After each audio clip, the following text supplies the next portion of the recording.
What's up, Gene? What's going on? Welcome to the Generalist Father Podcast. Thanks for being on here. Oh man, thanks for having me. If you'd like to give the listeners a little bit of background on you, that'd be Yeah, great. sure. Yeah, so I'm a husband, father, uh, web consultant, manager, Internet guy. brother, uncle, son. Friend. I'm a little bit of everything. No, yeah. So I'm Gene Alexandre. I'll go ahead and share my age because I'm 43. I have 5 children, and I've been married for 21 years now. Uh, Dang. so I'm deep. I'm deep, deep, deep in the game. I've been in the Yeah, game for a long time. you have. That is for sure. I thought I was like the longest married friend that I know of all my friends, and you beat me Yeah, by like 2 years. it's funny because I was thinking about that the other day, and I only have one friend who's been married longer than me, and he's actually a little bit older than me too. My man Dewan. But yeah, most of my other friends, it's like I might have them by a year or two. Uh, Yeah, what can I say? that's cool. Well, welcome on here. How old are your kids? Okay, so my wife and I actually just had another one, so we have five. Like I said, he will be 1 in September. Then my other son is 15. Then I have a 17-year-old son who's going to be 18 in October. Then I have a daughter who just turned 20, and then my oldest is 21. She'll be 22 in October. Wait, so Um, your gap is from what to the 1 year old? 14 years. Oh my gosh, Yeah, that's for crazy. 14 years, bro. It's great. That's I a know. crazy reset button. Every time someone finds out, they're like, "What was y'all thinking?" It's like, bro, it wasn't, it wasn't planned. It wasn't Yeah. something that we thought about. If anything, we were thinking about our lives becoming so much different with the kids getting older and all the things we were gonna do, and Yeah. but we've had to change those plans a bit. That is crazy. Because we have Yeah. we have a huge gap with Tegan to Thaddeus. It's like Hmm. 9 years. Right.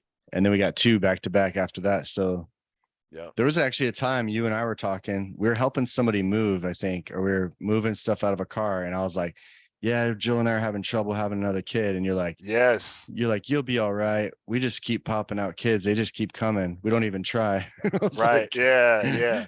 and now 14 years later, another one happened. It's crazy. Yeah. That is crazy.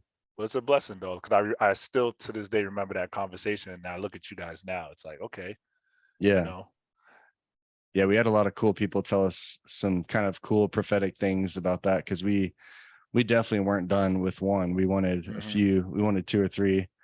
And so, yeah, it was awesome. yeah. No, I mean, and like my wife and I in the code, we would take those type of things for granted, right? We would see like couples like you guys like our age with one kid, and like why they only have one? We think, oh, it's like it's a choice, right? Hmm. And we never thought about people who were like struggling, saying to have kids, and then there was some other couples in the church that were going through the same thing who later were able to have uh additional children. So I mean it's a blessing, man. It's interesting how there's people who want children so bad, and there's people who don't seem to want children, but yet Yeah. they keep on having them. So Yeah. it's an interesting Crazy dilemma. paradigm. Yeah, Yeah. for sure. What about Nicole? What is she up to? Raising Man, you kids? can you can imagine, man. She got a toddler that she's Yeah. running around. Toddler and Um, slinging teenagers around. yeah, I mean, it's not really that much of a problem because like I said, our kids are older and Yeah. pretty self-sufficient for the most part. I mean, like Najee drives; she has her own car now. Um, it's pretty self-sufficient. The other ones, other outside of needing rides, I mean, they cook their own meals if they need to eat something, and you Yeah. know, it's a good situation. That's why we was getting so excited that they were getting older and we were going to be able to, move to this different phase of our lives. But then, here comes Zaire, and we're back to I'm having to relearn this whole baby thing again. I started working out again, and things like that, just to be able to have the energy to keep up with him, Yeah. because he has a lot of energy. So Yeah. it's a good thing though. That's cool. Yeah. Well, I wanted to bring up right away your father and your parents. I think you have a great relationship with both your parents, if I remember, or if Yeah. I've Yeah. observed correctly. But No, it's especially, true. you've especially honored your dad a number of times on social media about his birthday or whatever kind of special occasions it was. And it made an impact on me because I watched, like, it was coming from a really deep place and a real serious love and respect that, and I always see your dad present and smiling, Mm. at different things. And even when I in person was at the cram sessions, he was, walking through and everybody knew him and everybody saying hi to him, and both your parents actually. And so just want to kind of hear about your relationship with your pops Oh and your yeah. mom too, just kind of what that's been like. Cause this podcast, if it's about anything at all, it's really about fatherhood, but all these other things are parts of that, just us being a whole person. But yeah, Mm. tell me about your pops Yeah. and your family.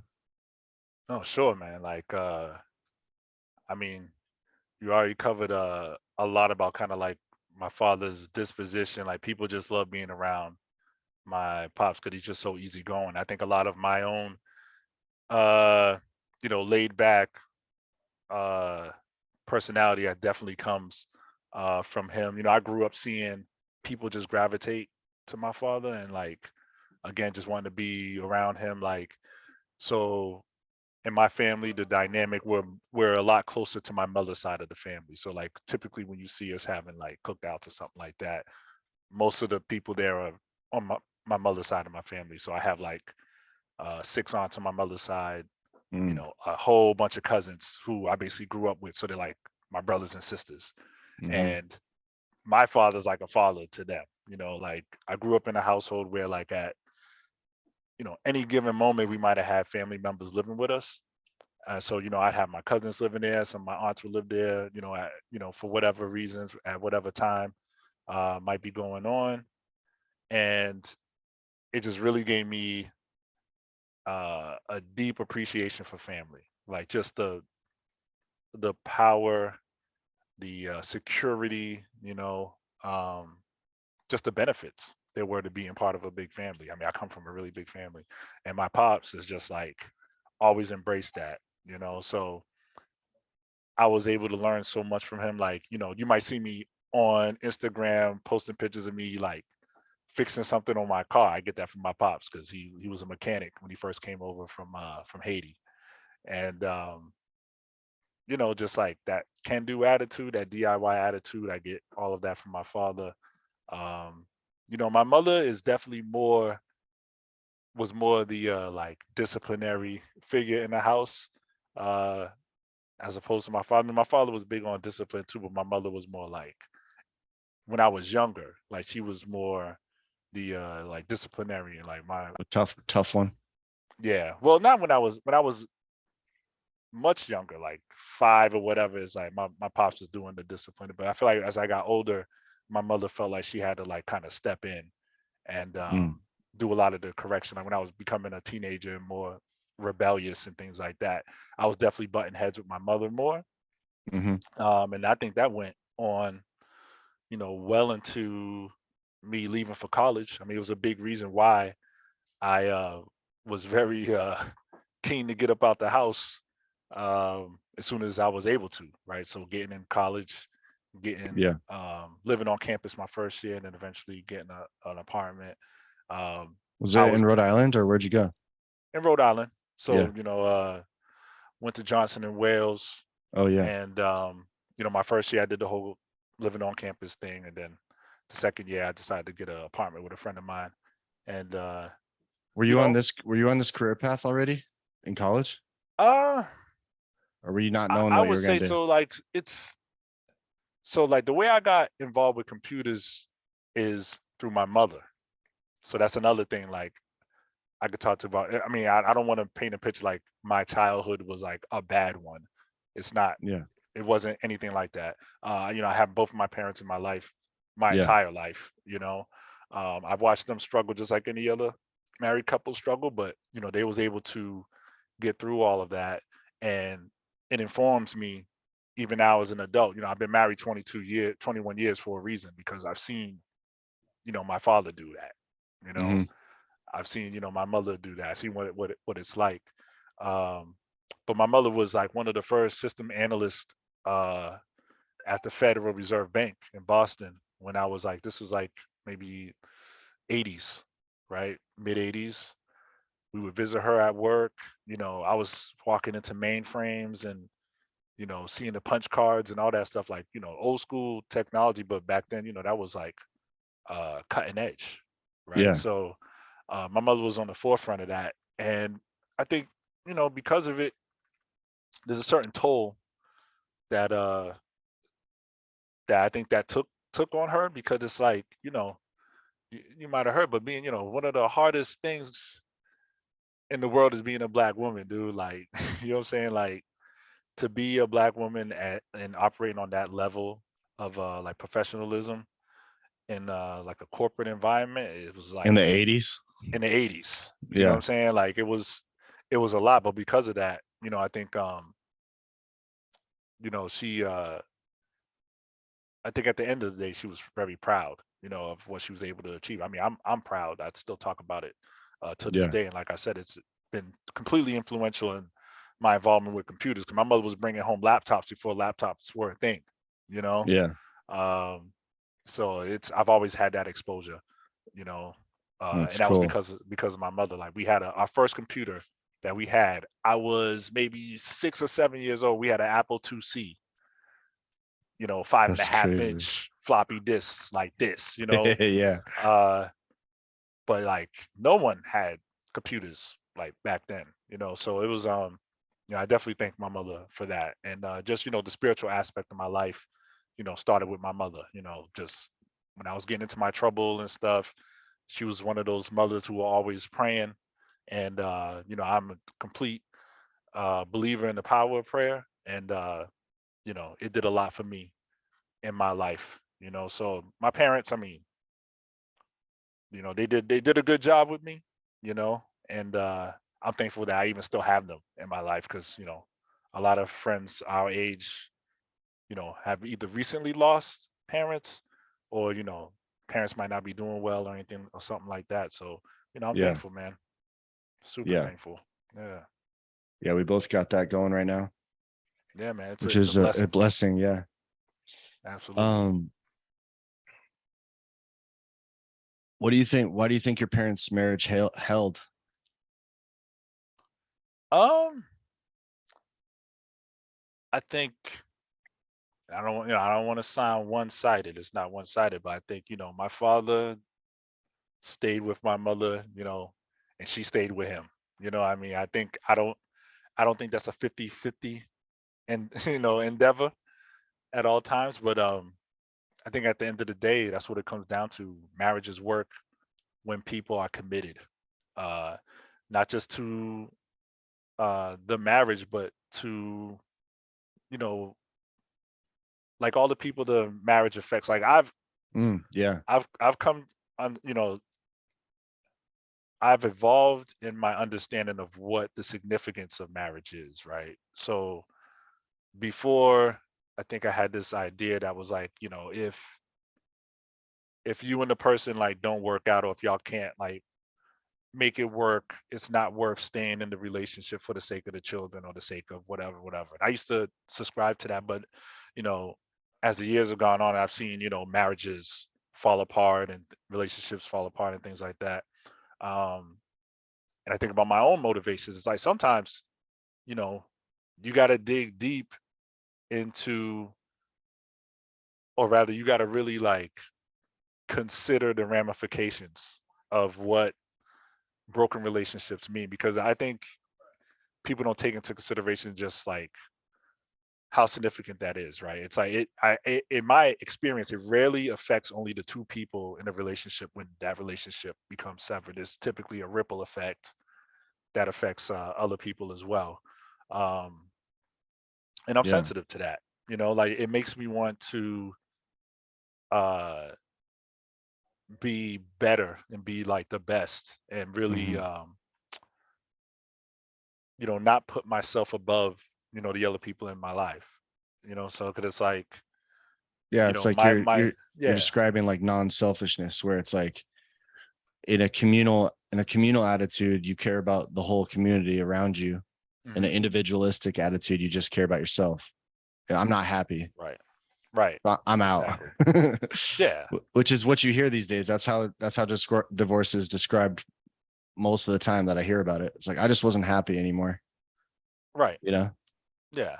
it's like, And well, your kids are not happy now. So that's what just happened. you know?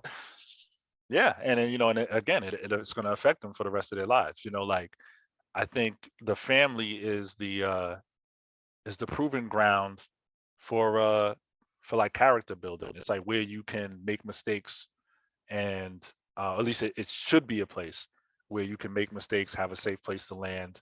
Um, maybe lose your temper and not have someone cut you off. I mean, family, I think, is the place where we learn that. At least we should learn that. Um, and just create that environment where people can learn the importance of those relationships, you know. Yeah. And like with my own marriage, I mean, that's like what's gotten me through. I don't know, maybe Nicole would say something different, but like I get through that because it's like, it's easy to get into the selfishness and to feel lonely and things like that. I think a lot of husbands have experienced that.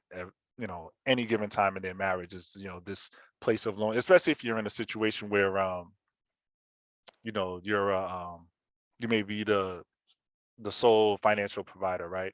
Which has been the situation for us for a bit.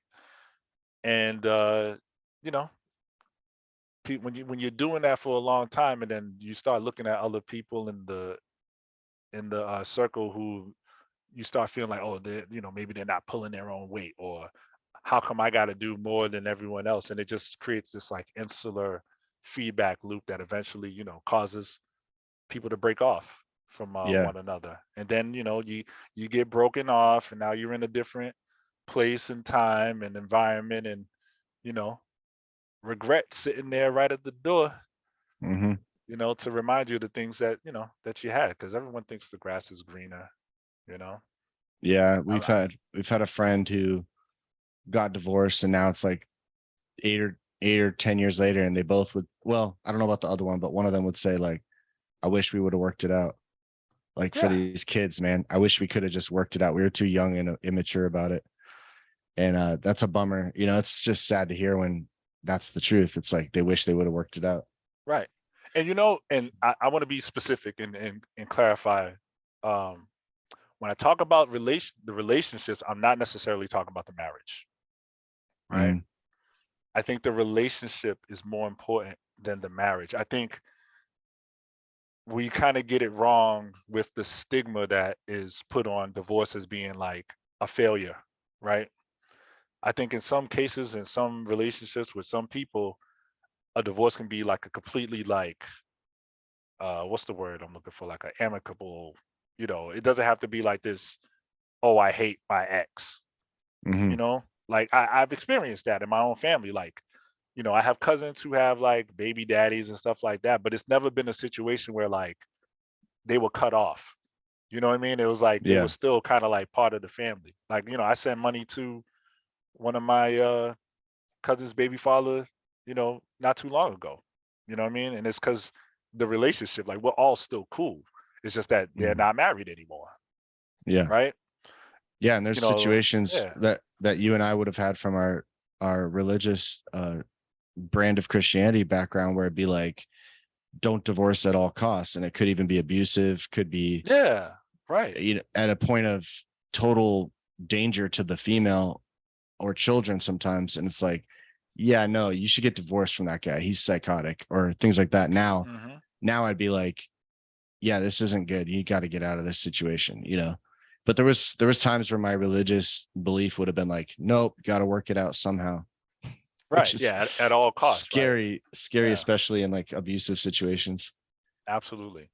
Yeah. But Absolutely. let's move on to the next section here. We got as far as being a generalist, how would you, like, I perceived you Oh. kind of as a generalist, and then you kind of downplayed some of your hobbies, but I want to hear, you know, you've been a man of a number of hobbies and Yeah. loves, like things you enjoy, and I'd like to hear about those.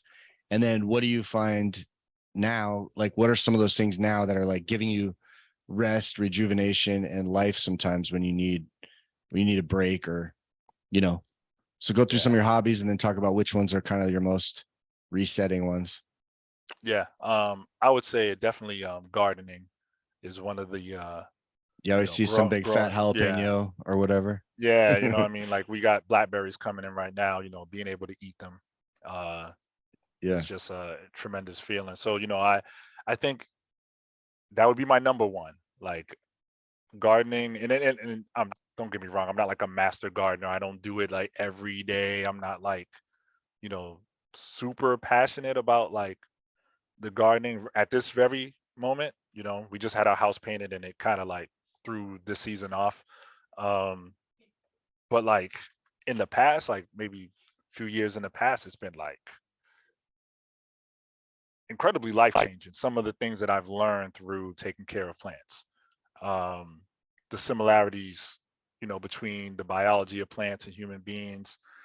Some of our reception to the way that light affects us at different wavelengths. I mean, I learned a lot about nutrition through growing plants and just how a lot of these things have a relationship to us as human beings, like the natural uh, order of things, in our soils, uh, like the food web and everything, worms, worm castings, like all these things that I was learning when I was All doing the a lot of reading. microbiology. Yeah, the microbiology, I read a lot of Yeah. books on it, and it's like, wow, like, this has a lot of, I started seeing like all the different parallels um, Mm.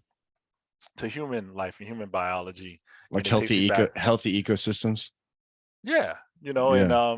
like one of the concepts, right, that I like to share with my parents a lot because I like to, try to get them to eat right and lay off the sugar because they both have tremendous sweet tooths. But like so a plant, like say if you're using like synthetic nutrients or something like that, or even good nutrients, naturally derived nutrients, it doesn't matter.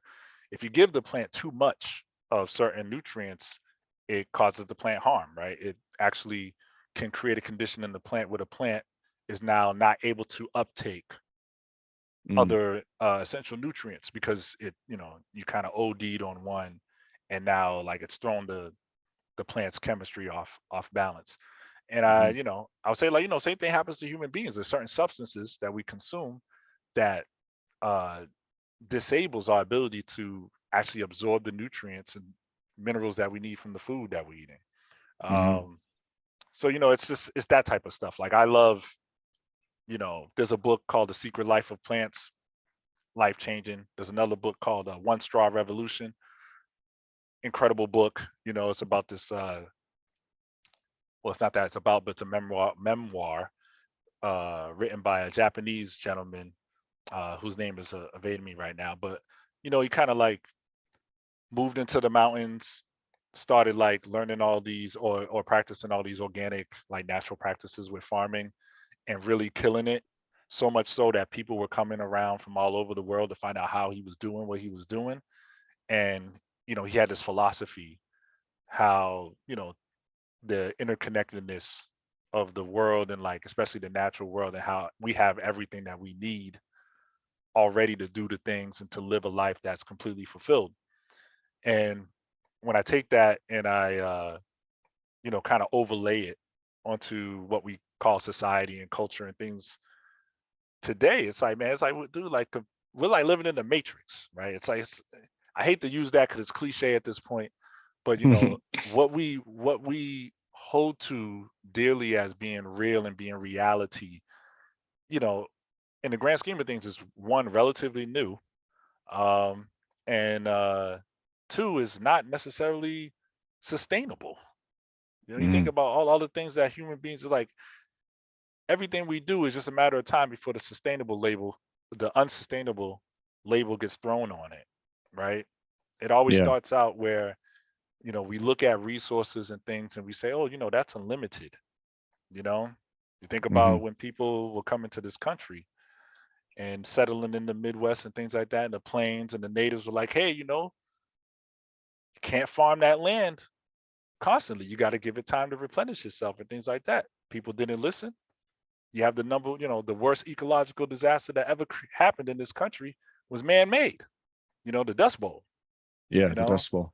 so it's like we ha- we got to get back to uh, reality, and then my gardening and like working with plants definitely has helped me see the importance of that.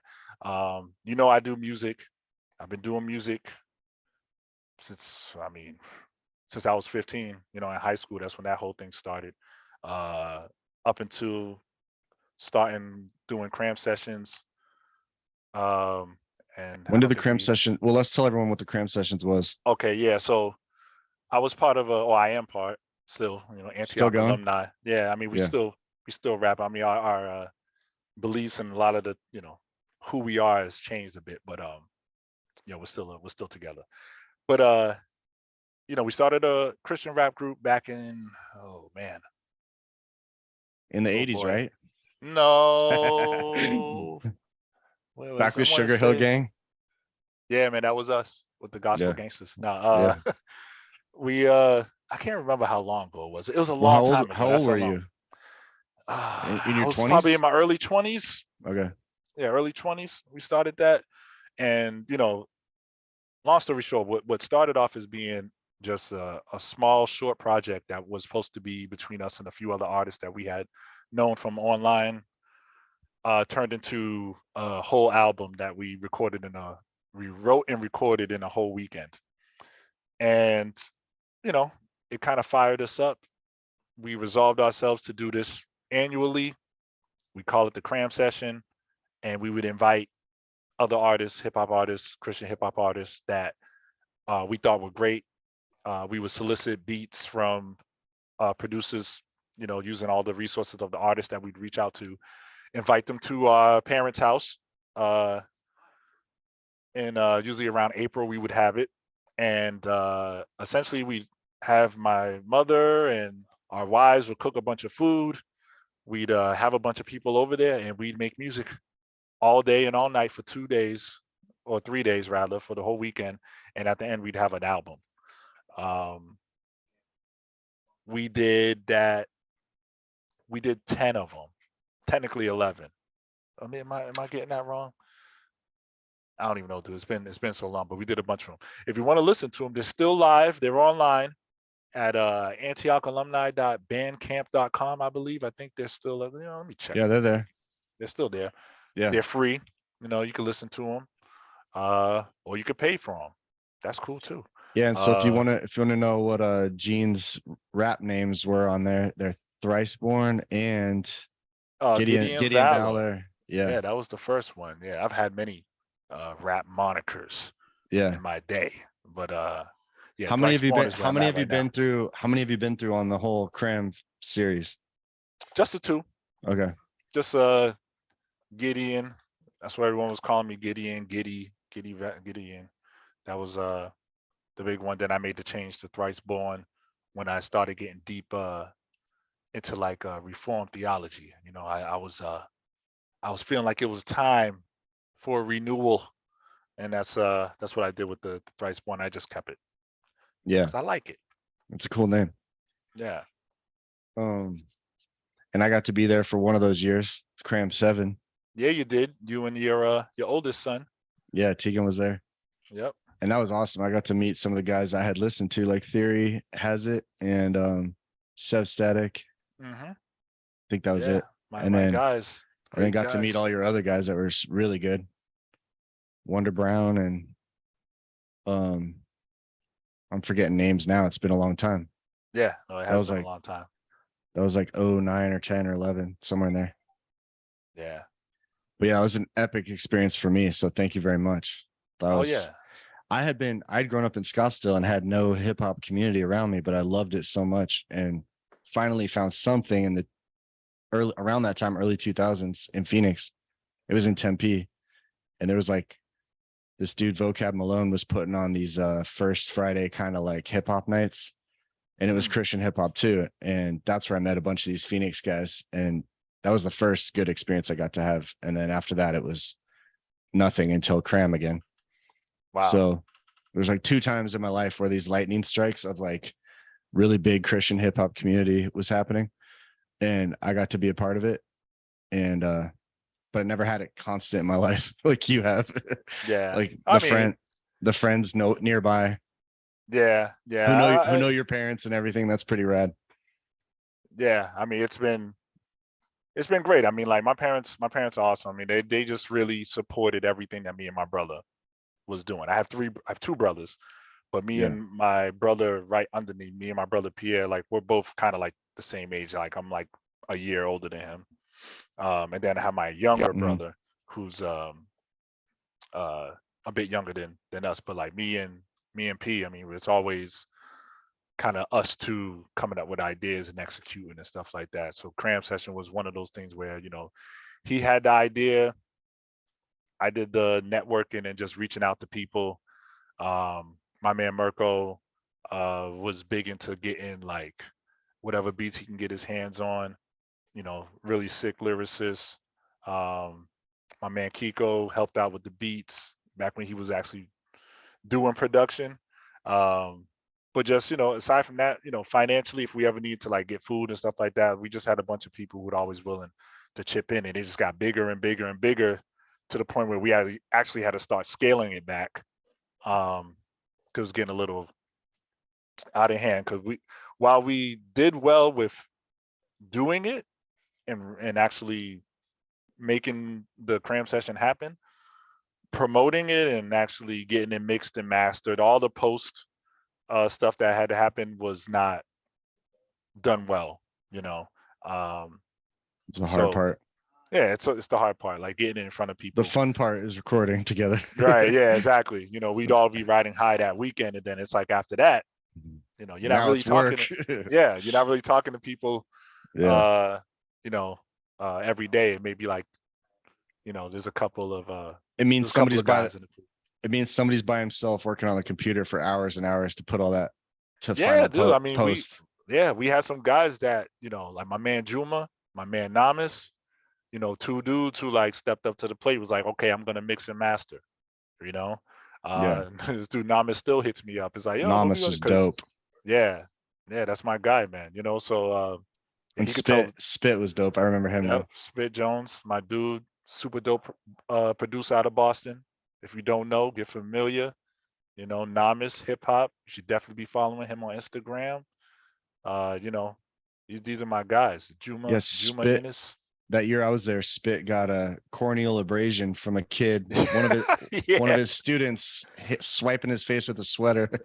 Oh man. Yeah. He came in with eye drops and looking all discombobulated. Oh And then yeah. he still laid it down on like a few awesome verses. Yeah, man. He made a Yeah. verse out Nah. of it actually. That was really dope. Yep. I mean, I love those guys, man. That's why we call it a cram fam. It's like Yeah. if you've been to a cram, you're your family. Like like I probably still got your number in my phone. You might hear from me. Yeah. But there's always rumors of when we're gonna do the next one. We're gonna do the next one. But as you can imagine, it's extremely difficult with everything everyone has going on. Yeah. Uh, but yeah, that was a great time, man. I love the cram session. So back to what do you find the most relaxing for you? Like if you want to have like Yeah, say Gene's had a rough quarter and he needs a day away or a day to do something, what would it be? I don't do anything as cool as you, Travis. I No? don't No do fly fishing fly in Yellowstone? fishing. No, yeah, man. I don't do anything like that. I'm a I'm a man of many passions, and my passions are fleeting. So it's like I might, so I Like had my ecology phase, right? And they come and go, you mean? yeah, it's like Yeah. I shift my energy a lot from things to things. I like to follow my energy, so it's like I don't really, Yeah. if I'm into something, I'm into it. But like once that wanes a little bit, or something else catches my eye, I might move over there. Maybe it's an adult ADHD type of thing. I don't know, Yeah. but that's Actually, kind of my thing. I think that is what the generalist is. Because Yeah, nobody's actually like when I list my hobbies, I'm not doing them all the time. right, I'm exactly. doing whatever is striking me for that energy of that time. And actually, I was talking to Kyle. He was like on the first episode. I was talking to him yesterday, and he's like, I want to come back on and talk about how being a generalist like hurts me sometimes because like I just Yeah, had he said he had a new carving set in front of him. He's in the garage and he had hours to play with. He had a carving set. He had his like latest poetry and short stories. He had his surfboard sitting there and he had his leather work and he couldn't decide what to do because yeah, he had free time and he didn't know which energy he was feeling. yep, He had too many yeah. hobbies I totally feel that. I spun totally feel out. that. I Yeah. would say nowadays, to relax, it's me doing a whole bunch of nothing, dude. Like if I'm not doing Yeah. something, that's like kind of me in my happy place, and not just doom scrolling on Instagram or something like that, but just like, maybe sitting on a patio and just, looking at the butterflies or birds or something like that. When I'm just like completely present in like Mm-hmm. my head and in the moment, it's like that's like those are the moments I think nowadays are less frequent, because all the signals in my life, notifications, emails, all things going off at any time. And then, we both are at a point in our lives where it's like, money is a real concern, so it's Mm-hmm. like, and when I say concern, I don't mean um like I'm struggling with money, but it's like, you when you get into your 40s, you start looking around like, okay, what am I doing with my life? How am I, what am I going to do? What's my 50s going to look like? What's my 60s going to look like? Or what do I want them to look like? Yeah. And if you're not already kind of walking that path to get there, it's like your 40s, you're kind of trying to get on that path. Mm-hmm. So that's I would say takes up most of my time is doing that, is figuring out, okay, what kind of business can I get into that's gonna, because I'm not the type of person that I don't think I'll ever retire, right? Like Mm-hmm. I like to work, I like to create, I like to um research. I'm into so many things. And I know corporate America is not something that I'm going to be doing for the rest of my life. Um, figuring out what I am going to do is like what I probably spend the most of my time on. So anytime getting away from that or thinking about that is is what I pursue when I want to be like in my quiet space, you know. Yeah. Yeah, definitely. Looks like chilling on the porch or barbecuing or something. Yeah, hanging out with family, friends, I mean Yeah. that's become another thing that I haven't been able to do as much of as I wanted to. I mean, the pandemic I think took the wind out of a lot of our sails when it came to plans that we had, and it's like it's been difficult to bounce back. Yeah. Now that everyone's kind of gotten used to being in the house and gotten real comfortable, uh, with their home lives. A lot of people. I mean, not everyone, but a lot of folks. Yeah. Um, Part of that chilling out might be this. You told me you made a migration from IPAs to cannabis. Was Yeah, there, I want to ask I this, walk a different path. was there a health or a mental health aspect to that? Or was it more like a preference thing or what was happening there? Oh, I think it's a definitely a preference thing. I don't, not that I don't enjoy beer, I still do. I just don't drink it nearly as much as I used to. Like, I mean, Yeah. Cause you're my IPA guy. yeah, I mean, I was like, yeah, I was the I come IPA. to your house and you got like serious options. Yeah, yeah, I used to be that guy. And now Yeah. it's like you look in my fridge, you'll see like coconut waters and stuff like that. But yeah, no, I mean with the cannabis it's just like not so much a health issue. I didn't have any health issues with the alcohol. I mean, it just wasn't really good for me. I know that, you know. Yeah. And not to say that the cannabis is good for me, but it's something I've always enjoyed. I mean, I took a break from it because I had got married, I had kids, and that's the kind of the that was the perception, was like, you couldn't do these things and partake in cannabis. Mm. And it wasn't until my father-in-law passing away, and like my wife and I are going through probably one of the most difficult times in our marriage, where it's like, you know what, I'm not gonna drown myself in alcohol, you know what I mean, with this thing. But maybe I'll try, the cannabis, and I Hmm. went back to it, and it's been cool. I haven't been uh in like an abusive situation when it comes to it. And really, like, my definition of abuse is like, if you're doing it and there's bad results and you keep doing it, that's abuse. Hmm. Um, but I haven't done that. I mean, my kids, I'm not like a closet person with it, because I don't think there should be a stigma um, on the use of cannabis, whether it's medicinally or recreationally or whatever. I think alcohol causes a lot more problems uh, Hmm. than cannabis does. So there's definitely a cognitive dissonance that while I haven't made it my mission, it's something that I come against where I see it. It's like, come on, man, like, we got to get real with the Yeah. plant. So I mean, it's been a good thing That with was that, that was what that was the argument that basically reopened my mind to it, was like, wait, why are we okay with alcohol Yeah, and not okay with this? Because this is way less detrimental, I think, in to driving, to physical abuse, to anger, to right. total control. I think alcohol has more control over us than weed, probably. So Well, uh a bad alcohol addiction can kill you. yeah. Like, that's a fact. Like, Yeah. alcohol withdrawal can kill people. Well, Alcohol poisoning. it can kill in a lot of other ways too. Oh yeah, definitely a lot of indirect ways to Yeah. But expire off of that. that I like that you're keeping it. It's not a closet thing with the way you're parenting too, which is cool. That's interesting. So what we want to talk about having a son with autism and just what kind of unique challenge that is, or if it's not so Sure. much a challenge anymore. But also, what's it like about your other kids too, and Yeah. just having a higher quantity of them. Oh, that's the biggest challenge, is the Yeah. quantity. Uh, You got but more arrows in your quiver than most. hey, yeah, I know.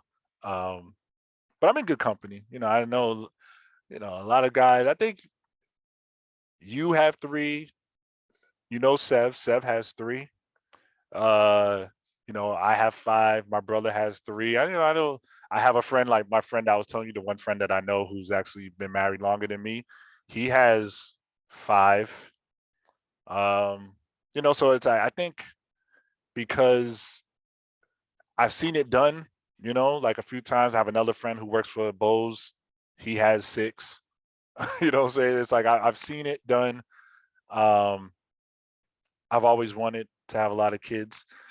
But when Mm. we had my oldest son, and then when the autism diagnosis became like a real thing, I think I struggled with it initially because I was like in denial, because I could see a lot of myself in him.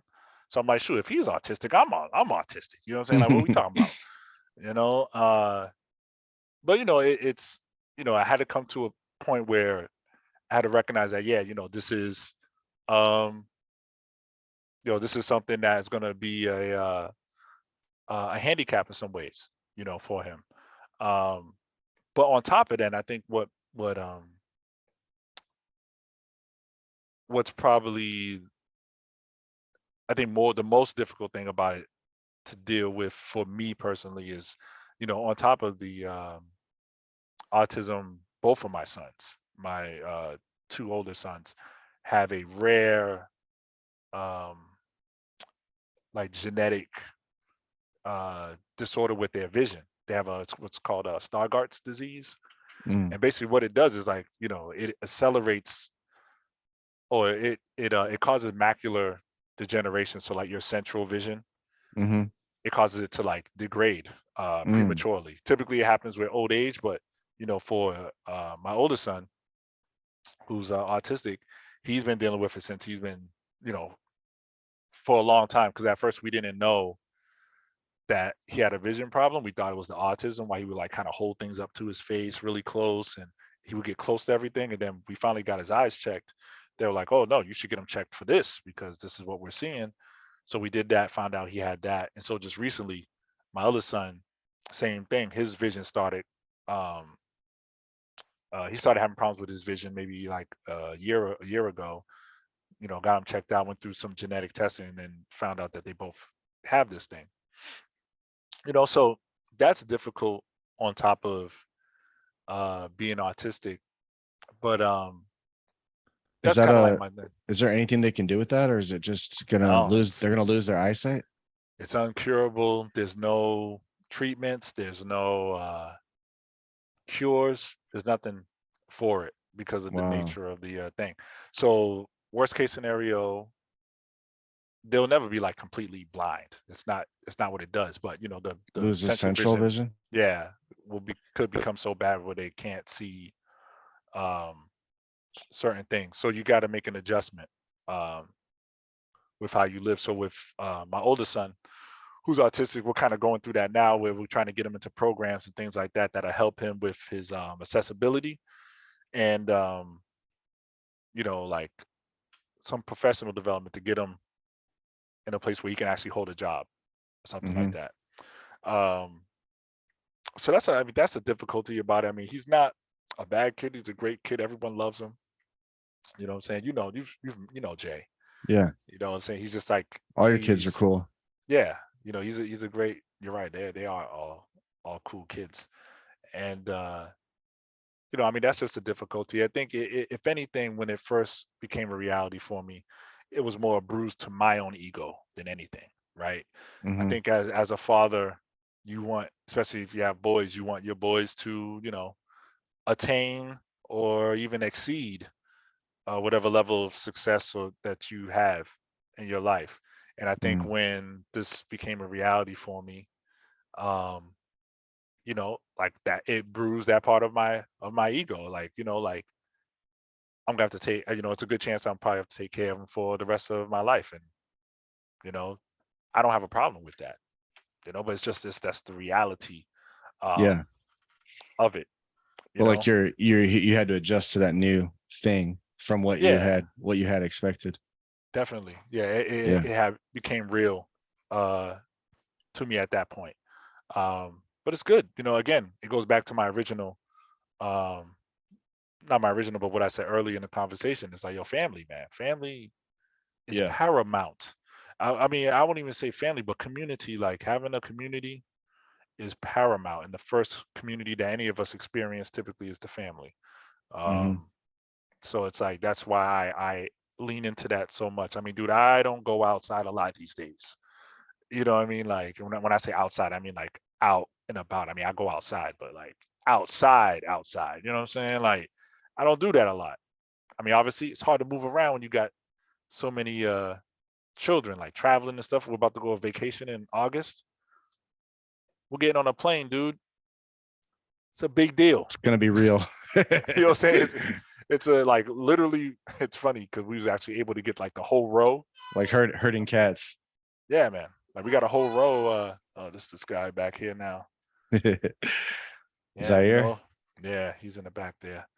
Um, yeah, so uh, I would say that was like the difficulty of like the autism diagnosis. But I know, like I said, we're gonna be all right again because we have a very strong support system, a very large family, and I know there's people who can and have support us. And it's not like he has, I think about other parents that have autistic children, and it's more severe, right? Like they have like maybe they're nonverbal Yeah. or something like that, and it's like, man, like that's like really difficult. Like, with Yeah. Jay, it's not for me. It's like not that serious. It's just I have to be way more intentional about making sure he keeps up with everything, gives people space because sometimes he can encroach on people's personal space. because they don't understand that he's getting close because he can't see you. You know what I mean? Hmm. Like, so it's things like that that we have to definitely help them with. I mean, the rest of my kids, I mean, they're all very different people, man. Like, my Yeah. youngest son who's behind me right now on the computer, probably, I don't know, either he's drawing or playing video games or working on video games as far as like writing the code and stuff. Like he does a lot of different things. And Hmm. I'm really proud of both of them because despite their visual impairments, it doesn't stop them from being creative. Mm. Like That's Jay does awesome. his artwork, he still creates, and like I said, like my other son, Andre, like he does, it hasn't stopped him from doing anything. It's funny because he was spending that at a friend's house and he comes home with a sprained ankle and scrapes all over him. And it's like, dude, what was you doing? He's like, oh, I was riding a bike. I'm like, bro, I didn't even know you could ride a bike. You know what I'm saying? Like, That's for cool. real. Cause like I never, we never was able to teach him. He's like, just send it. Yeah, for real. And I'm like, dude, more power to you. I like that attitude, you know? Yeah. So that's been the saving grace, I think, for me is that it's not Like stopping going them at after all. it. Yeah, they're going Yeah. after it regardless. And it's like, man, like these kids are better than me. I would have been all woe is me, Yeah. man. I would have been depressed, but they don't feel that way. So it's been a blessing in that way. For my girls, uh, it's obviously different. You know what I mean? Hmm. Uh, and I think this culture that we find ourselves in today with this the prevalence of like all these signals, the social medias, the smartphones and all that. I was very a staunch opponent of giving, any of these kids smartphones, before they were like teenagers. Hmm. And, people didn't necessarily like, I don't think people understood where I was coming from. When I say people, I mean like my family.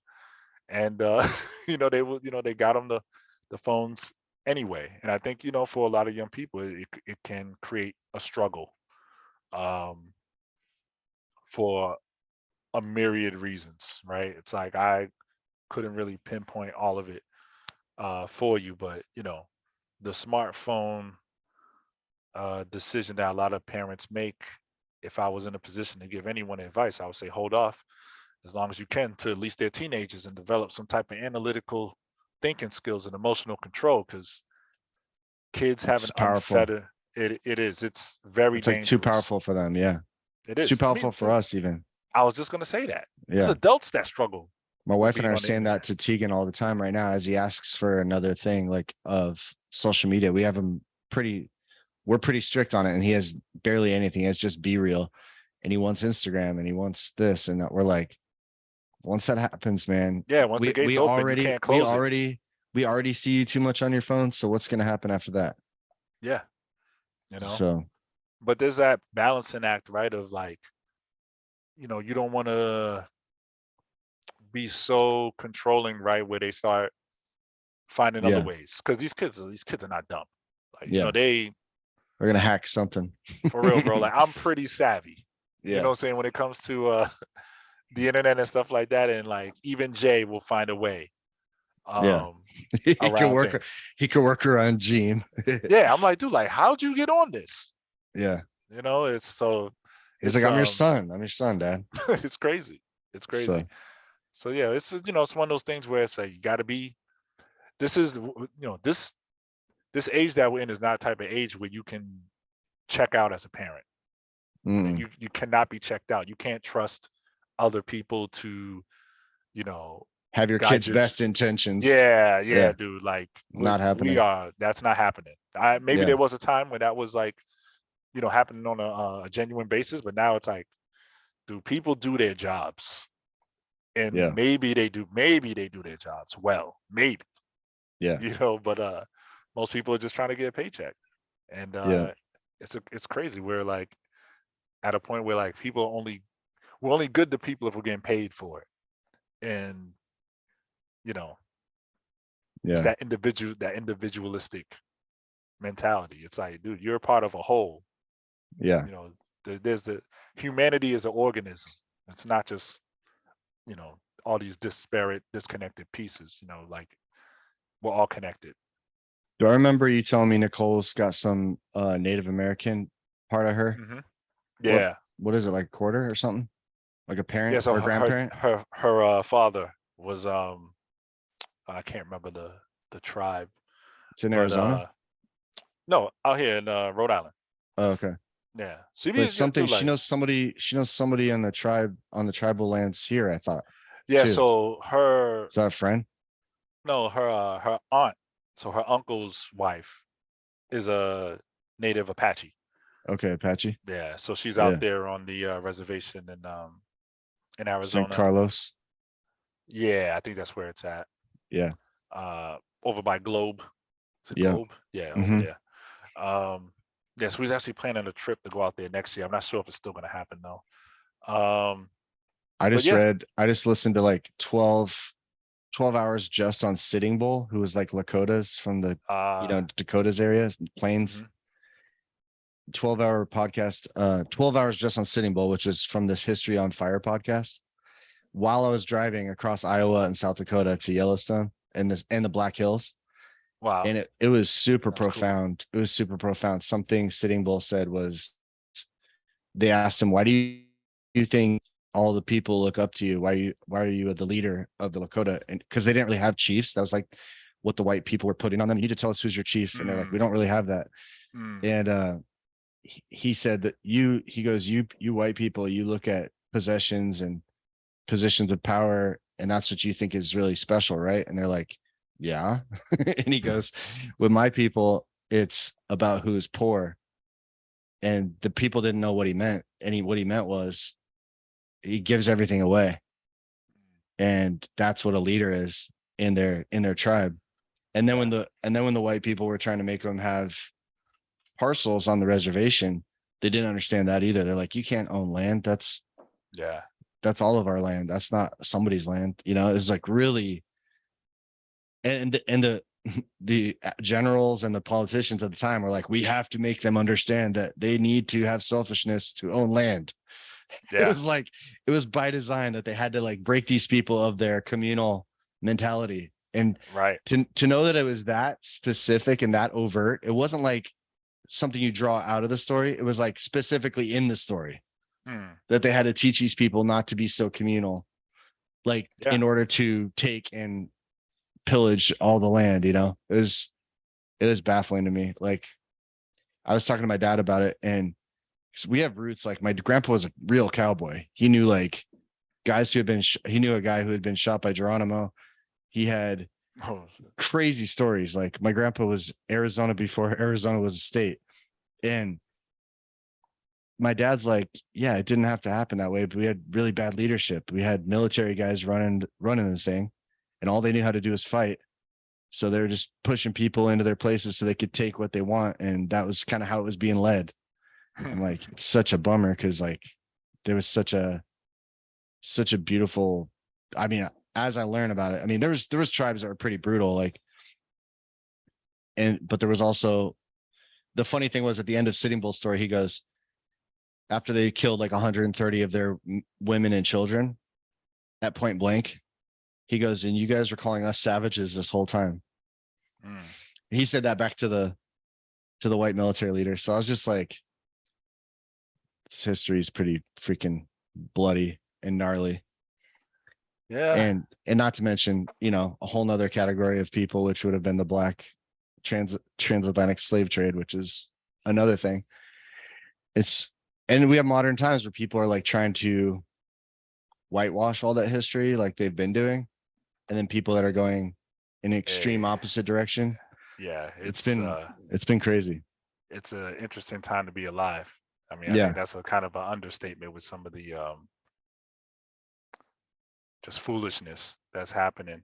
I mean, like I think the weaponization of the term woke is Hmm. baffling to me, dude. Like, so like for black folks, it's like, most of us came up listening like Erica Badu and like, maybe talking to the dude at the stand with the African oils and incense and stuff, you know what I'm saying? They might talk about being woke and stuff like that. And like, for us, it meant like basically being aware of like a more accurate narrative when it came to Mm-hmm. history, because stuff we were learning in school wasn't true, you Mm-hmm. know. Yeah. And now it's like, dude, they've turned it into like, like a code word or something. It's like it's turned into something else where it's like Code you don't word have for to, liberal now. yeah, like it's like, dude, like Yeah. that. It's strange, but I read this book, or not read. I'm reading this book that is hard to read because it's very jarring with some of the predictions it makes. Called the Sovereign Individual. You ever heard of that book? No. It's a great book. You should get it. You should read it. But they talk about in the beginning of the book, the dynamics of power throughout the ages, right? Like so, and the how power kind of necessitates violence, right? So it's like one of the examples they use is like agrarian societies, right? Use a farmer, you have your farmland or whatever. Someone could come to your farmland and they could, steal all your crops or whatever. Or you could stop them with whatever means you have. Maybe, get a few guys together, you guys uh, fight off attackers, right? But then Yeah. something happens, right? Technology introduces new means of doing violence. So now the thing called a suit of armor becomes like a thing. And now if you have money, you could buy a suit of armor. Now that suit of armor back then could effectively, you know, How could affect, symbolic is that?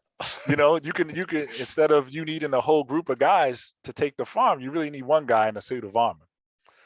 And basically that has spiraled and kind of gotten out of control where like everything's a protection racket, right? Yeah. Like we live in a government that protects us provided we are paying our taxes and With following the laws. trillion dollar contracts for suits of armor. Yeah, exactly. Yeah. Exactly. So, it's real interesting to see like the things that are happening in Florida. Um, and I'm careful to not kind of read into like the media too much because the media has a very bad way of exaggerating things and just putting all these clickbait headlines out there, and people don't really read articles the way they Mm, should sometimes, and they just share, right? And a lot of the content that's being created is made to be conducive to that kind of yeah. instant sharing. Um, but yeah, when it comes to like what's happening in America, in the United States of America, I'd I'd go as far as to say that we don't really know. No one really knows, because if you think that what we're being shown on the media is what's really happening, then I think your faith is probably misplaced. Like Mm-hmm. just like there are all types of issues with like immigration and all these things that are happening with international relations and wars and stuff like that. There's still other things that are happening that are very real and very uh, important that Mm-hmm. regular people like you and I have. We are not privy to Mm-hmm. any of this stuff. Like we got the military talking about, they're declassifying a bunch of UFO stuff and people are getting excited. They're like, oh, aliens, aliens, aliens. It's like, guys, really? Like, I mean, they could have did this anytime. Why are they doing it now? You know, the cycle of history is things happen and people don't find out what really happens until about 50 years later. Mm-hmm. You know, like in that book, The Sovereign Individual, they talk about the fall of Rome, right? As being an event that people didn't really understand the extent of Rome being like done until 50 years. That's like two generations. And Mm-hmm. that's the pattern, right? You have things happen and then 50 years after that, the things get declassified, like the war on drugs, right? Mm-hmm. Everyone was like, oh, it was a morality issue. Everything, at first it's presented as a morality issue. It's like we got to do the right thing. And it's not a morality issue. They were targeting black and brown people and they needed a way to do it, Mm-hmm. right? The people who perpetrated these acts came out about 50 years later. Yeah.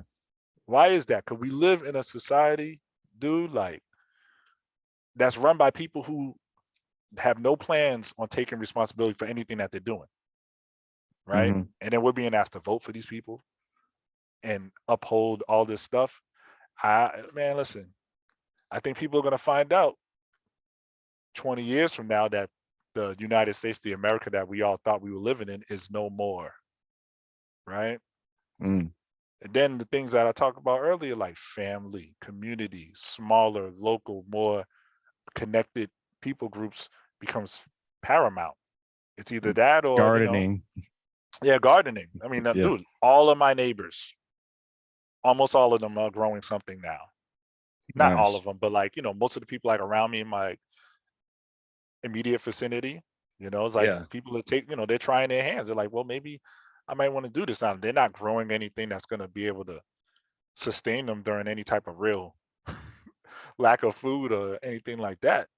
Yeah. But people are still, it's like, again, it's a cognitive dissonance in your brain.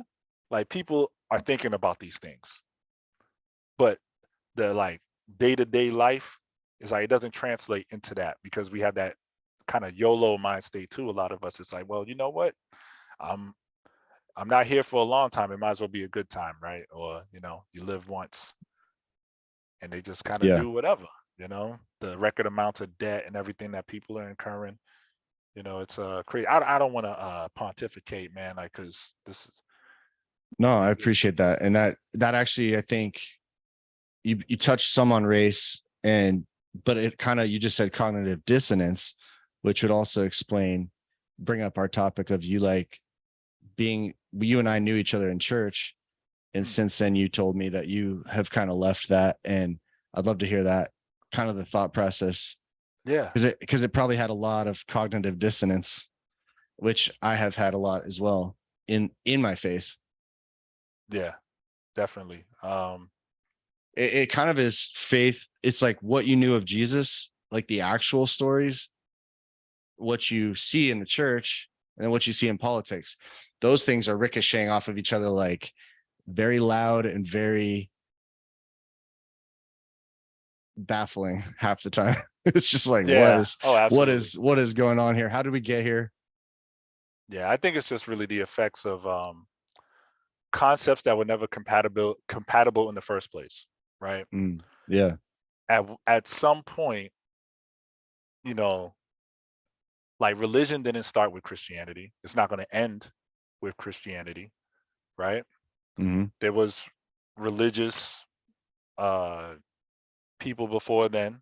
We know from a scholarly standpoint that once Greece was conquered by Rome, they converted, right? So it's like, well, what happened? What was going on in Greece before then? It's funny. I'm reading a book, dude, that's blowing my mind called The Immortality Key. Have you heard of that book? Mm-mm. It's written by a guy, Brian. I can't pronounce his last name, but essentially what he's doing, the book is him laying out all of his research surrounding what um what the what the origins of Christianity essentially before Christianity.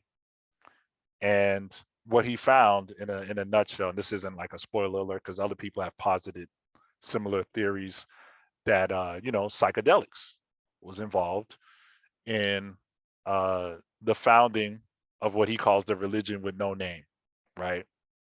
Because we all know that whatever Jesus was was speaking of was not Christianity. It was something else. We just call it Christianity because of the followers that came about after his teaching. Mm. But that's why I get into the compatibility aspect, right? Because a lot of the things that the Bible is very clear about, it doesn't translate into like the common morality, right? Because it's incompatible. For instance, and I don't, I'm not a Bible scholar or anything like that. Um, but when we talk about like responsibility, a lot of us who are familiar with the Bible will go to the Bible for like rationale, right? On, what men's responsibility are, what women's responsibility are, what pastors' responsibilities are. Like, we use the Bible as kind of a way to ratify that, to like, make it like, okay, because this is in the Bible, therefore it's true. And then there's interpretations and stuff like that. Yeah. But it's difficult for like someone like me, right? So like for me, like I was in a position, um Where was the unraveling starting for you? yeah, that's what I'm trying to get to. So the church I was in before, um the church that you and I was in together, was very much like more like charismatic, Pentecostal like, Hmm. you know, and That's where you got your I dance. don't, That's where you got your dance on and your hands up. for sure, absolutely, and I loved it. I mean, I loved the community that Nicole and I had there, the people there. We was there for like a good 7, 8, I think 8 years. I think we was there and involved. Hmm. Um, but things started unraveling for me, not just from the theology side, but just from the well, I kept realizing the issues churches always had always stemmed from a place of like discipline. In my experience, it was like when it came down to exercising authority, it was like almost always abused. You know what I mean? Hmm. Yeah. And for me personally, like the things that I was getting from the Bible, um, as far as like the selflessness and like what made a good leader and things like that, it's like I was seeing people who were my leaders, who were selfless in some ways, but like to me, what I thought were like the most important ways were not. And like that's like kind of what started things for me. So I was like, all right, I got to get out of this church because like we don't line up on things. And it was a pretty difficult break. It kind of caused issues in my family too, because at one point my entire family was going to the same church. Me, my brother, his family, my parents, my little brother, like we were all going. Maybe some of Hmm. our extended family members were coming in at one time. And because of that, people tend to look at you a certain way because it's like, oh, you're like a fixture in the congregation. Hmm. But it's like, that level of involvement, you see people at their best and then you see them at their worst, right? Yeah. When the things are intimate, that's just what happens. And when it was happening, like for me, I was just like, man, like maybe this like theology isn't the right thing. Cause back then I still had that mind state that like, maybe we're not believing this the right way. Right. Hmm. Yeah. And so, when I started looking at other churches and getting more exposed to like reformed theology, I liked a lot of what it was kind of focusing on, like a going back to what, was like more original, so like, we talk about Martin Luther, his treatise on the door and all of that. And him going against Rome in that way, like I like that, because it was like Rome had did so much with the faith at that point that it became, really like what I see happening with churches today. It's so far removed Hmm. from whatever the original thing was. Again, I'm not going to say it's Christian. I'm not going to say original Christianity because there's no such thing. Hmm. There's something else that was, when it came to like religious expression. And then the whole psychedelics part really intrigued me because it's like, all right, why do people go to church? And that's the type of thing I kept asking myself, like, why am I here? Right. And like the answer for me is like to serve, to serve, to serve. Like I'm here to serve. Hmm. And you gotta understand, like I think you probably can understand, like it was difficult for me to be at the church we was at. You know what I mean? It's like it was very difficult. There wasn't a lot of people like me there. Um, so that difficulty, like the cultural aspect of it, on top of like, me already questioning why am I even doing this in the first place, kind of gave me I think my theology was already changing in my mind, because it was like I didn't feel like I was being condemned for any of the things I was doing. I didn't feel like this weight, this burden of sin that so many of us were like trained, like, yo, like, to just really feel it and like let that be the catalyst for action and things like that, because you're so sinful, you're so wicked, you're so bad. Especially at that church. Right. Right. That was the most emphasized version of that I've ever heard. Yeah. Right. So, Yeah. while it was being emphasized, like for me, like that never had any, I had moved way past like heaven and hell. Like that wasn't a concern for me anymore. Right. Because, I was believing in like, I believed that I was like, part of the elect, and that, that I was, that I was in. That was like just kind of like my thing. Like it wasn't an issue for me. When I thought about what heaven could be and stuff like that, like I got excited. So I'm like, this is good. But what again, like what changed is like when I started thinking about the experience. Because one thing that I never experienced while I was at our former church was like a spiritual experience. You know what I'm saying? Like when I was at the Pentecostal church, Yeah. I got that, right? And then the question, my internal question kept evolving. It's like, well, what made the experience spiritual in the first place? A joke that a lot of people say in Pentecostal circles, like more charismatic circles, it's like, if the worship team ain't killing this, because there's a problem with the Holy Spirit, like the Holy Spirit ain't there, or something like that, right? Yeah. And it's silly, and that's why it's a joke. People joke about it, they know that ain't really the case. But for me, there's something about the spiritual experience is not what everyone goes to church for, but it's at the very core of why we have religion, right? Mm-hmm. Like religion in its previous form before, like, these things got institutionalized in the churches and buildings and clergies and stuff like that. Everything was about the experience, right? Was about the experience. It's like you came to uh Greece, right? If you was like a mystic or whatever, you going to Lucy's or whatever, the city over there, or whatever all the people were going to get enlightenment or whatever, right? You was doing that for an experience. You wasn't going there for a service. You wasn't going there to be entertained. You wasn't going there to sign up for a master's degree. Yeah, you wasn't getting forgiveness for your sins. You was going to get an experience, and an experience that after you had it, basically the fear of death completely went away. Right? And to me, like that's like I feel like that's more in line with what's real, because what's realer than the fact that you are going to expire one day. You're going to die. What's realer than that? Nothing. You know what I'm saying? Yeah. It's not just that there's nothing. What's realer than that is whatever's on the other side of death. Yeah. Right? So the psychedelics, like, these substances that have been used all around the world since, recorded history, people have found, psychedelics like the Amanita muscaria mushroom. It's all over the planet,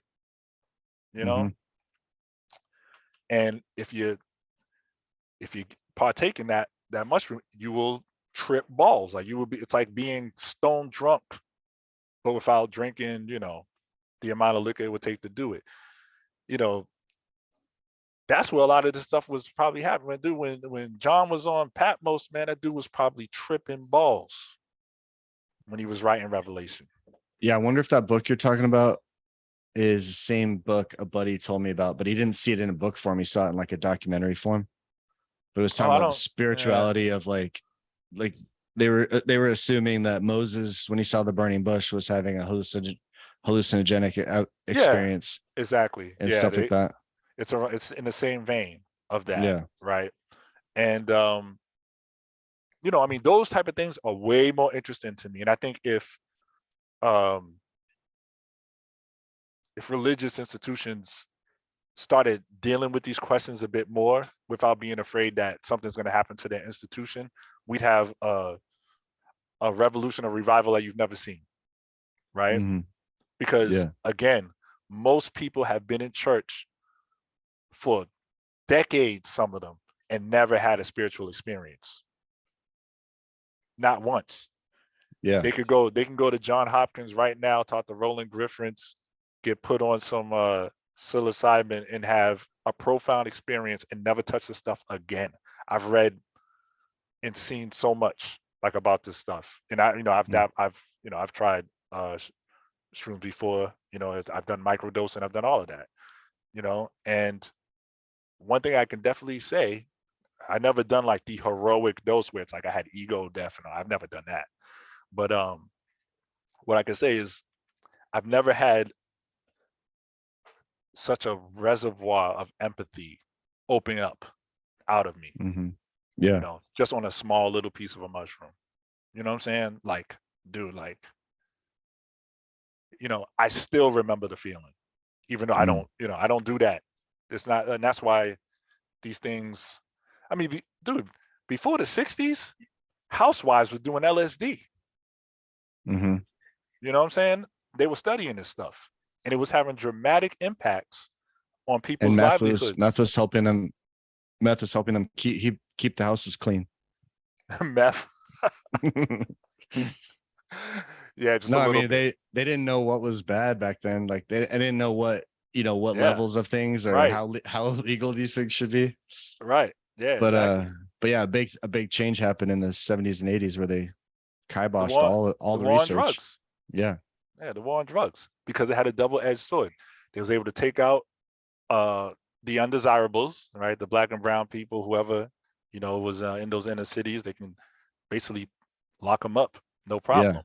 And on top of that, uh, they could quell uh, the surges of the hippie revolution, that movement, right? Yeah. That consciousness that was rising up and going against the wars and stuff like that. What did they do? The war on drugs was a response to that.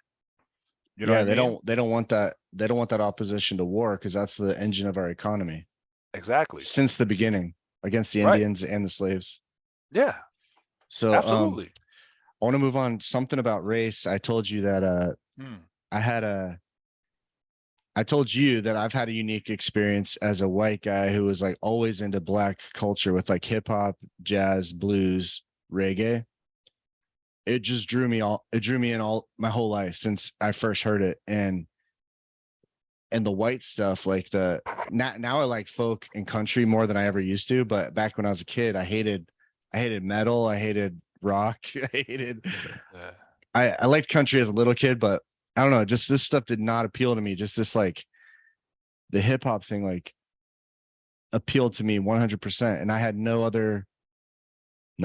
I had no context for that. And now I'm like 25, 30 years into that. And it's like, now I feel like there's some rappers, I told you this, like a few rappers that where it's like, they almost put out this black only vibe. And, a couple of them are Christian rappers and they put out this black only, I say vibe. What I mean is like, they'll have only black people in their videos, only black people in their collabs, kind of like a strong message of like, you don't know me kind of thing to like anyone else that's not black, or you don't know what this is like and all that. And I'm like, I've been listening for 30 years. I know I'm not black. I know I haven't lived those narratives, but I've had a hell of a lot of empathy and a hell of a lot of like experiential, vicarious experience. And so it really, I told you how it kind of offends me or puts me like, makes me feel like alienated a little from a community that I thought I was kind of a part of, because of race. Yeah. So that's the thing. It's like it almost became divisive again. And my theory I told you was like, is this like some black artists are trying to like re-own an identity that was always taken from them or pushed down in them or suppressed? Maybe it's partially that. Maybe it's partially like these labels did things to us that now we're going to do it ourselves and do it our way. I mean, I think it's a lot of that resurgence of like being proud to be black is totally respectable. I have no problem with that. But it's at the point of alienating those who have been along the ride the whole way. It's kind of weird to me. I don't know. I just wanted to hear your Yeah. take on that again.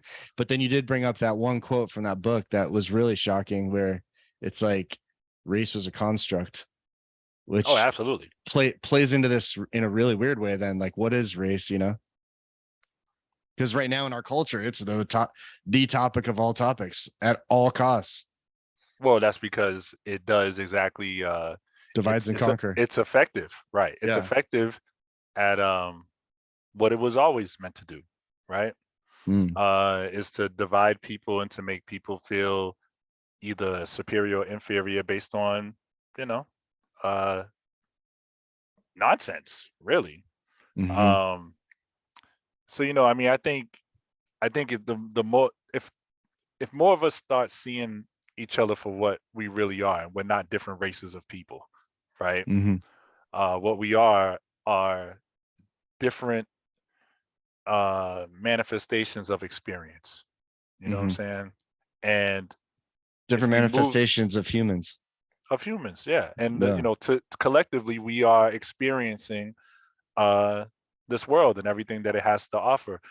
The conflict comes in when certain groups of people feel like their experience should be another way, or maybe that their experience is more important than other people's experience.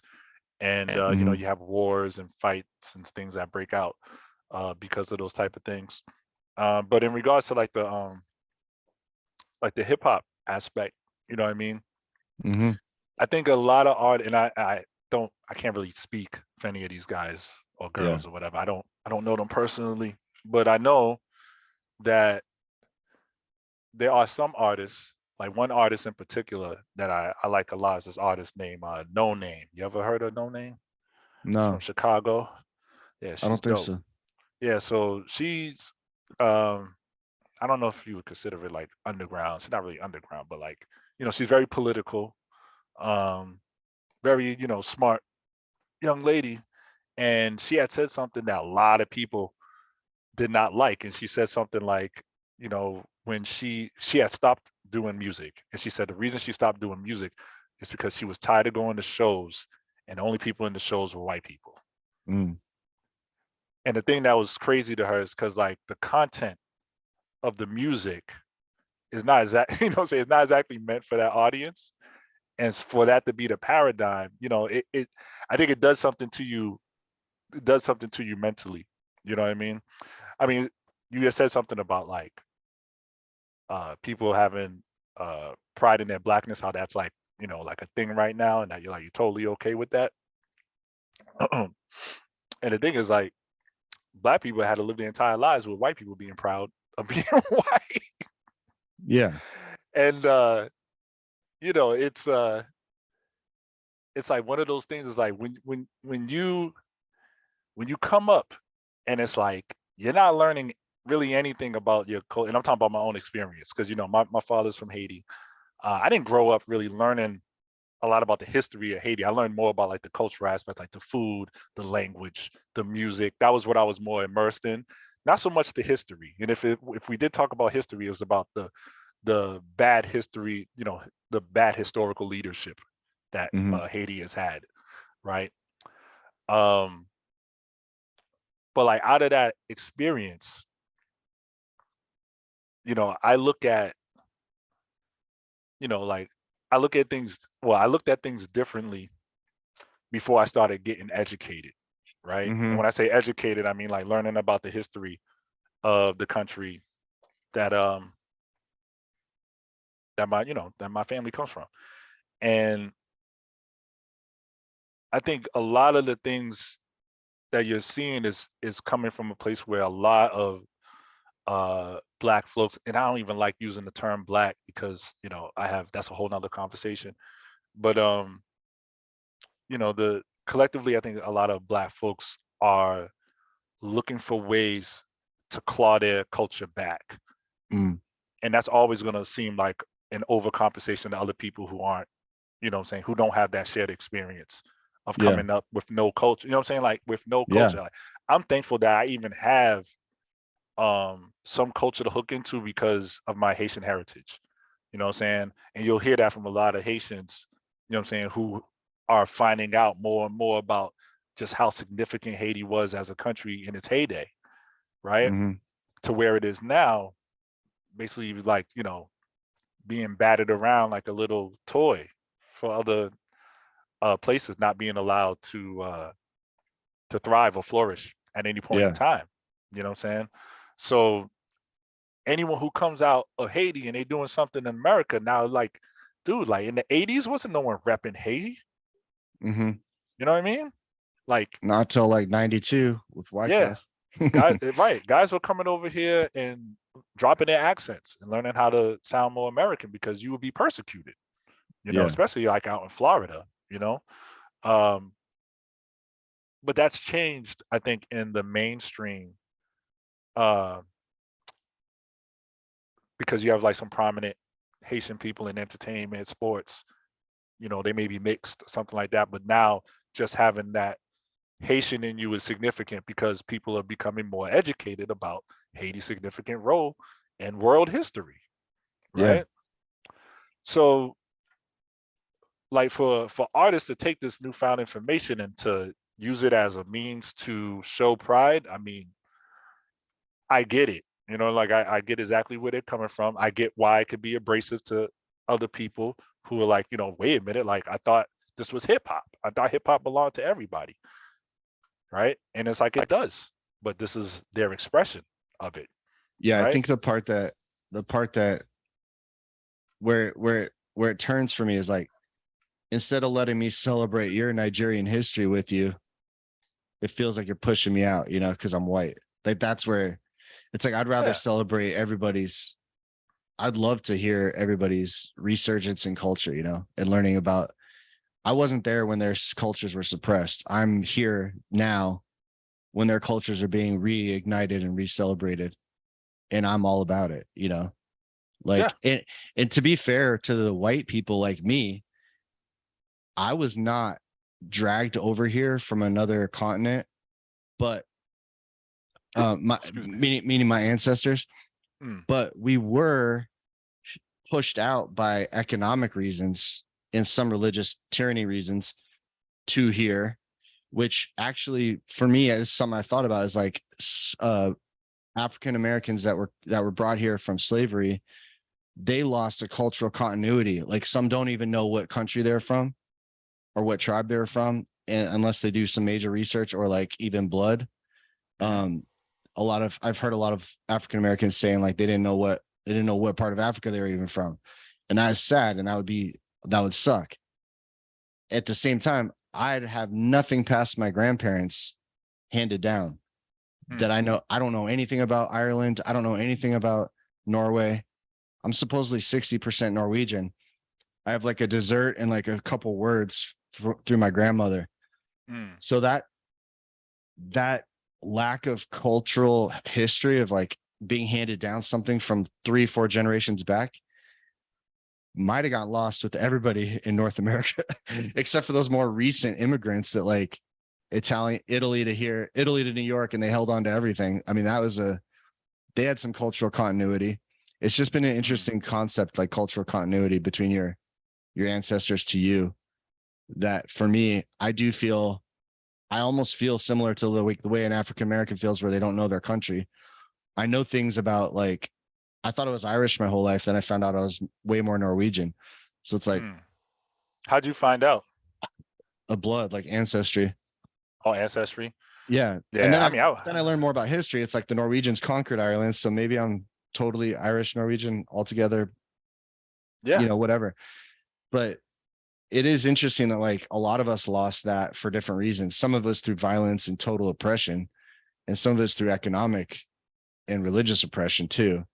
That Hmm. people lost their familial history. So for whatever that's worth, it struck me one day that like a lot of people have lost that continuity for different reasons, Yeah, I which think people are looking for identity, bro. You know what that's I what I mean? mean. Yeah. So now you're kind of like, who am I? Who is my you hear these ancient stories and you're like, I don't know if I was part of that or part of this or what. It's like you don't know what. Yeah, It's a weird feeling not knowing like who you are on a deeper ancestral level. right. And And now you're you gonna know, take me back to psychedelics, right? no, I mean, dude, the The listen, mycelium knows. the mycelium does know. The mycelium Uh, knows who we are. you know, but I mean, listen, if put it this way, if thoughts are essentially electrical impulses, right? If you Yeah. know you as an energetic being or whatever are inhabiting a fleshly body right now and energy can't be destroyed and all this other stuff like that. I mean, it stands to reason that there's connections to your ancestry in your very DNA. I remember Mm. listening to I was in California for work. This is actually one of the first times I went to California. Um, and I was listening to this, I don't know if it's a podcast, I don't know. There's this black lady on the radio, and she was talking about um, trauma in the black community and how it actually gets stored in your DNA, so much so that it can express itself through multiple Mm. generations. And then, it's been, now we kind of, and I always came up against this in religious, like in the church, excuse me, in the church community, because they would say like generational curses, right? And things like that. Mm. Yeah. And, you know, what some people call generational curses, um, some of us realize it's that there's trauma that essentially can be Embed. passed down. Yeah, it can Yeah. be passed down through your DNA. You know what I'm saying? And all the stuff that we're learning about epigenetics, which basically means like, things that you do in your life and environment, things you eat or whatever that can literally cause uh different expressions of DNA. I mean, there's so much more to what the mind and the connection between the mind and the body and like the physical world than we, I think, would like to believe, right? There's this thing that people know about cave drawings all over the world, right? You Mm. know about this with the cave drawings? Why they're so significant? Some similarity to all of them? Yeah. So No. you have all these disparate people groups across the world who were drawing and depicting.